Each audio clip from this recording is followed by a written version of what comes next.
Bom dia. Beleza? Vamos ao abecedário do design. Letra B. Você está chegando aqui agora. Meu nome é Hugo Cristo, sou professor do curso de design da UFES, sou designer, doutor em psicologia. E nesses vídeos aqui que eu gravo de casa para a universidade, esse percurso que eu faço aí tem 20 anos, eu coloco a câmera de ação aqui no carro, escolho um tema, boto para gravar e vou falando no trajeto. Quando chego na universidade acabou, não edito depois, faço pós-produção mínima.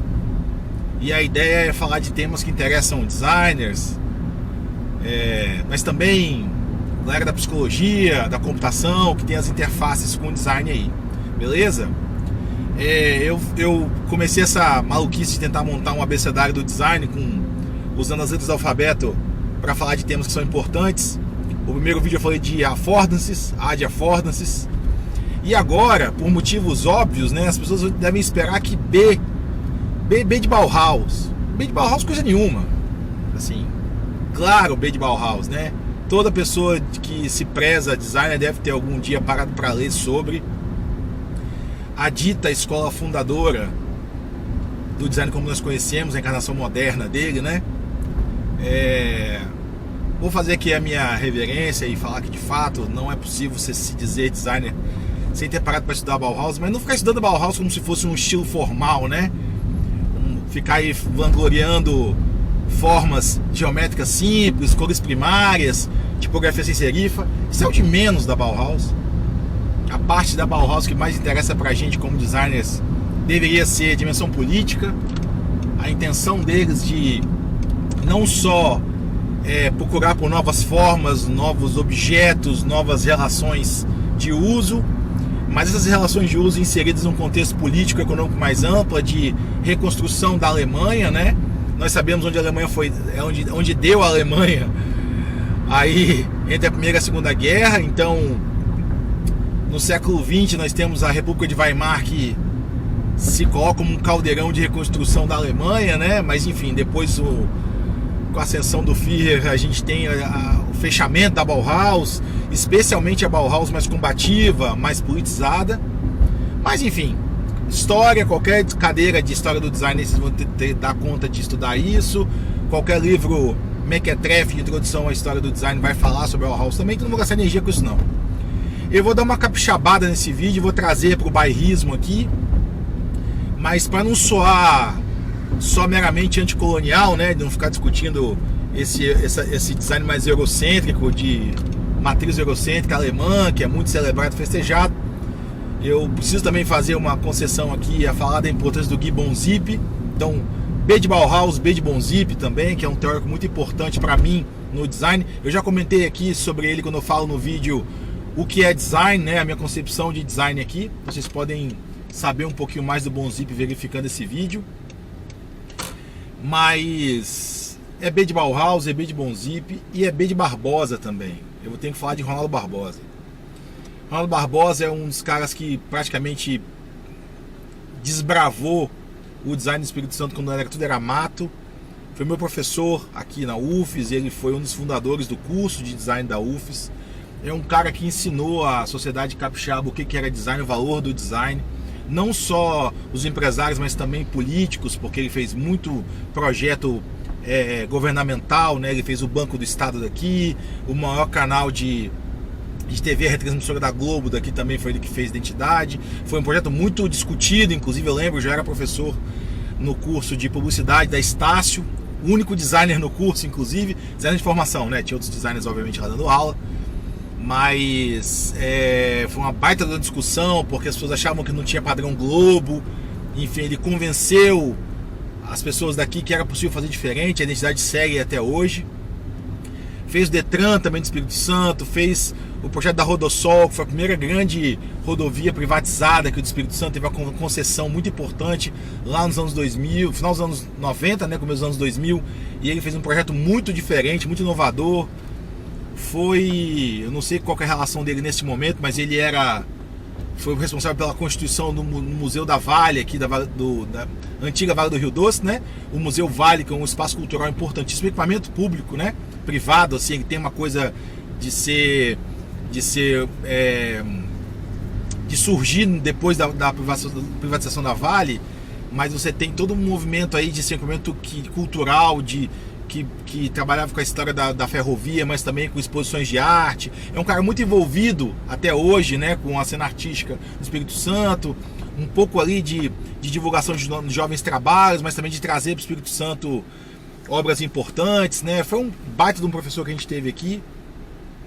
Mas não vou gastar esse vídeo falando sobre o trabalho do Ronaldo como designer não, apesar de ser um trabalho incrível. Tem um livro que foi editado numa exposição que comemorou os 40 anos de carreira dele no Palácio de Governo aqui, então você vê o prestígio, né? Ele faz uma retrospectiva do trabalho dele como designer e como artista. Teve uma inserção internacional, o Ronaldo circulou nos grandes círculos artísticos também fora do país, enfim. Tem uma história incrível aí que precisa ser conhecida. Mas o que eu falo do Ronaldo aqui é um pouco do trabalho que dá você educar uma sociedade super provinciana como a capixaba, né? O Espírito Santo é um estado que, apesar de estar no Sudeste, fica de fora da previsão do tempo, né? E não é por acaso. Nossa cena cultural é muito incipiente, nós temos muitas dificuldades em atrair grandes equipamentos ou investimentos culturais aqui para o estado. Você praticamente não tem museu aqui, nem galeria de arte. É uma tristeza, a gente não tem livraria nessa cidade. Enfim, o Espírito Santo é um estado que tem um cenário cultural um pouco, apesar dos esforços crescentes e recentes de movimentar essa cena, né? Nós temos uma secretaria de governo na cultura que é muito ativa. Eu estou trabalhando com eles, não posso falar isso de primeira pessoa aqui, não estou falando para agradar ninguém. Realmente teve uma transformação importante aí nos últimos anos, talvez nos últimos 8, 12 anos, né, de investimento em cultura. Mas eu vou colocar um pouco de perspectiva o trabalho com um designer como o Ronaldo Barbosa e o abecedário do design capixaba não poderia deixar de fora o Ronaldo Barbosa.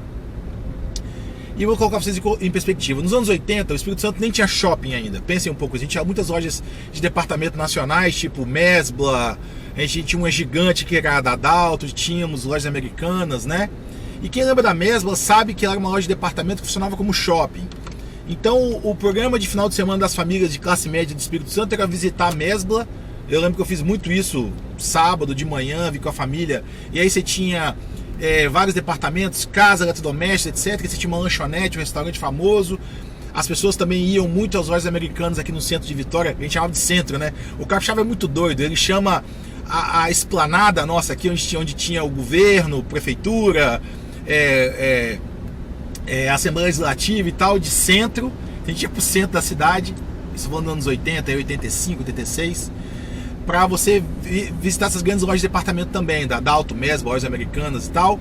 E você tinha uma cultura muito, muito, muito incipiente de design nessas empresas locais, assim. Você tinha uma empresa de fora, tipo Mesbla, que tinha embalagem, tinha vitrinismo, tinha preocupação com interiores. E você tinha uma série de empresas locais que eram muito, muito incipientes. Nesse momento, você vê uma modernização do pensamento do empresário muito em função do trabalho do Ronaldo. Eu tenho testemunhas oculares nesse momento por vários motivos que não vem ao caso aqui, tá? De gente que eu conheço, que teve loja de decoração aqui, que tentou abrir loja de roupa, boutique e tal, e o Ronaldo estava ali. Ora, fazendo obras que você... dessas mais que hoje a gente entenderia como toque-stock, né? Você vai lá, compra um quadro para decorar o ambiente, era uma ilustração que ele tinha feito, assinava e tudo. Então tinha umas lojas descoladinhas aqui de decoração, de interiores que vendiam os trabalhos dele. Mas ele também era muito chamado a fazer esse tipo de vitrine, de pensamento de vitrine, de desenvolver identidade e de fazer embalagem e você ter uma coisa de final de ano que às vezes aparecia. Então assim, é um cara que desenvolveu a mentalidade do empresário capixaba, que estava acostumado com o provincianismo, de não se preocupar com nada disso. Bota essa cola qualquer aí, faz uma identidade qualquer, Você tinha alguns caras autodidatos, tipo publicitários, artistas que faziam, né, esse trabalho. É importante mencionar que tem uma geração que passou pelo Ronaldo, inclusive, é contemporânea um pouco dele, alguns foram alunos deles, que trabalharam também mudando esse pensamento do empresariado capixaba. Mas o Ronaldo fez esse trabalho primeiro, de base, de desbravar, de dizer que identidade visual é uma coisa que não é feita de qualquer jeito, que não é só um signo gráfico que você coloca ali, tem um pensamento de sistema. E depois vai falar da importância de você padronizar isso tudo, não só pelo ponto de vista da organização, mas também de custo, de planejamento. Então, com a chegada das grandes empresas que são brasileiras, né, vamos dizer assim, as franquias nacionais, o empresariado capixaba teve um choque nos anos 80, que ele precisou olhar para aquela chegada e falou: caraca, o que aconteceu? O que essas empresas fazem que elas não são tão amadoras na comunicação e tal? Isso foi um choque. A gente tinha galerias só no Espírito Santo, né, com lojas, não tinha a noção de shopping como você vai ter em Rio e São Paulo. Nos anos 90 chega o primeiro grande shopping no Espírito Santo, e aí esse choque mais forte foi inevitável, porque você vai ter no mesmo espaço aberto num shopping grande, né, com áreas, com alas grandes, com cadeias de fast food nacionais também, você vai ter o contraste da empresa local com a empresa nacional, e fica evidente a falta de planejamento desses caras. Então o Ronaldo foi devagarzinho abrindo espaço para esse planejamento de design que era inexistente ou muito pontual aqui no Espírito Santo. Você tem grandes boutiques ou lojas famosas no Espírito Santo, marcas de sapato, coisa do gênero, loja de sapato na verdade, né, que lá atrás arriscaram e contrataram o Ronaldo ou seus alunos para trabalhar com fazer da identidade, fachada, embalagem. Isso foi mudando gradualmente a história do design do Espírito Santo, e você vai ter depois aí, já no final dos anos 90, nos anos 2000, a consolidação do trabalho dele, com essa coisa de fazer a Rodossol, que eu falei, que é a rodovia. Depois, mais um pouco, ele fez uma rede de postos de gasolina que tinha aqui também, que foi muito importante na época, mudou a estética das redes de postos de gasolina que não eram nacionais nem multinacionais, né? E aí você vai ter também um momento em que ele acessa os grandes projetos públicos, né? O Banco do Estado, Departamento de Trânsito, no caso a Globo daqui, a Gazeta, e outros grandes negócios que foram sendo atendidos pelo Ronaldo de uma maneira muito didática. Tem que ser pedagógico para explicar o valor do design, né? Então, assim, nesse B de Ronaldo Barbosa, que continua ativo, mobilizando a cultura no Espírito Santo em várias iniciativas diferentes. Vale mencionar a importância desse trabalho de desbravar, né, o mercado, de educar o empresariado. Design não se aprende do nada. Hoje em dia, inclusive, vive um momento muito esquisito de que as pessoas desconectam, acham que o que importa de design é design thinking e experiência do usuário. Isso é conversa boa e dormir. O design é muito mais amplo do que isso, e ao mesmo tempo essas áreas elas dependem desse trabalho mais de base, do cara conseguir ser o designer que vai lá arrumar a vitrine. E é o mesmo designer que convence o empresário de que padronizar a embalagem, fachada é importante. E é o cara que vai conversar com o governador para explicar a importância do espaço de acesso ao público para você divulgar cultura. E é um cara que vai dizer que você pode fazer uma rodovia, uma concessão da rodovia com a sinalização espetacular, diferenciada, que olha para o futuro. Então, esses designers que se dizem designers porque ficam fazendo interface com Figma, isso é tão insignificante perto do papel de um cara como o Ronaldo, sem querer ser só bairrista e uma coisa meio nostálgica. Não estou falando. O design só avança porque esse trabalho foi feito antes, e quando a gente se restringe a ficar colocando botão em interface, a gente está esquecendo que tem um trabalho político ali por trás, tem um trabalho de convencimento econômico da função econômica do design para as empresas. E a gente pôde viver no Espírito Santo aqui, que apesar de estar no Sudeste, é uma cidade mais atrasada, o quanto que o design fazia falta, e o quanto que um cara como o Ronaldo teve esse protagonismo, assim, e depois uma geração que veio também estudante dele e que trabalhou muito com ele, né? Eu posso falar vários nomes aqui. A gente tem a Flávia Carvalhinho, o Eduardo Cozendei, né? O Edu Cozendei é um cara que foi meu professor, depois a gente trabalhou junto como colegas dando aula, é um cara que tem um trabalho importantíssimo. O Fabrício Stel. Você vai ter uma galera, a Tânia Mara, uma galera que foi aluno do Ronaldo, que trabalhou. A Betina Gacha, minha professora também, mas ela também ela fazia um pouco desse trabalho, né, de formar os alunos na UFES. Tem uma geração inteira aí que trabalhou com o design antes do design, sabe? Que é muito interessante isso. Que vocês acham que vão ter uma sensação que é um pouco da volta à crítica da Bauhaus aí, né? As pessoas acham que o design começa na Bauhaus. Isso é tão ingênuo, porque quando não há designers formados, não há educação em design, é parque dos dinossauros, gente. A natureza dá um jeito. E esses designers vão aparecer, sendo publicitários, sendo autodidatas, enfim, sendo artistas. Tem umas figuras muito importantes no Espírito Santo aqui que fizeram uma série de identidades clássicas aqui, né? Que eram publicitários, que era uma galera com formação autodidata, uns caras que vieram de fora. E a gente acha que só vai ter design no Espírito Santo quando fundar um curso de design. Nada mais longe da realidade, né? Tanto é que a gente teve isso aqui, mas não podemos ignorar a importância desses pioneiros e, ao mesmo tempo, não podemos esquecer que esses pioneiros, eles eram pioneiros não numa coisa descartável secundária. Eles tiveram que desbravar, capinar aqui a terra quando tudo era mato, para quem veio depois já não precisar explicar para o empresário que identidade visual é importante, que experiência do usuário é importante. E é nada mais relevante, né, para você pensar na experiência do usuário transformadora, de quando você compara o empreendimento local com o empreendimento nacional, uma franquia, que vinha tudo prontinho da matriz, e o empresário daqui ficava perdido sem saber o que fazer. Como que ele consegue enfrentar a concorrência com uma empresa de São Paulo, que vem tudo resolvido? Que o design já está na cultura da empresa, se não educando, trabalhando. Eu devo muito isso, né, essa geração que veio antes de mim, porque eu também já encontrava alguns desses interlocutores nessas empresas com quem eu conversava, que conhecia o trabalho do Ronaldo, eu conhecia o trabalho do Edu Cozendê, eu conhecia o trabalho da Flávia Carvalhinho, ou do Fabrício Stel, sei lá. Essa galera que veio antes e que desbravou tudo aí pra gente, né? A gente tem grandes empreendimentos do Espírito Santo que passaram pelo mundo dessas pessoas. Isso é importante reconhecer. Então, um B de Ronaldo Barbosa, mas também de muitos outros parceiros aí e colegas da profissão. Meus alunos já têm um pouco de distanciamento histórico de não saber quem é o Ronaldo. Então eu levo para a sala de aula o livro que conta o trabalho dele para mostrar e dizer: vocês não podem esquecer os seus antepassados, sabe?